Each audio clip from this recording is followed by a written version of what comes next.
The expectation for both our end customer, if we're dealing whatever that customer is very high now, way higher Very than even high. just a few years ago. So the homeowners, whatever the customer is, has a really high expectation for communication specifically, and just like the customer experience. But then also the people that we're employing and working with on our team, they also have a high expectation for like Mm-hmm. understanding the checklist. We talk about processes and systems.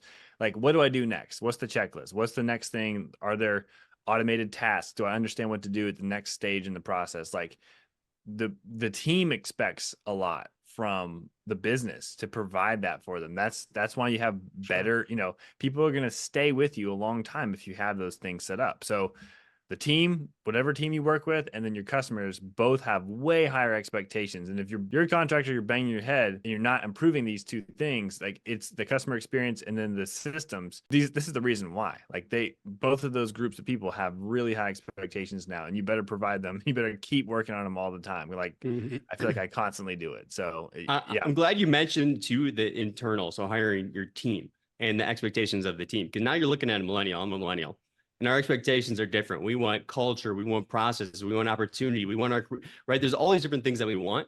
And if I'm not gonna go work at an out-of-date contracting company, there's no way. So if you want like the best upcoming talent, right, who is probably also advanced in technology, right? So making sure you're not falling way behind. You're gonna want to make sure that you're up to date with that kind of stuff. And also too, I've had people mention, just this idea of what's going on now with people almost kind of like building these franchise type models of contracting companies, right? These big corporations kind of coming together.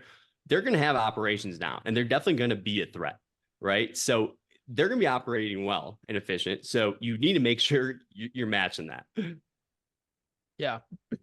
The competition is uh a challenge. I mean, it's you can't afford a lot of efficiency if you're going to compete in the market today. Mm-hmm. How things are laid out.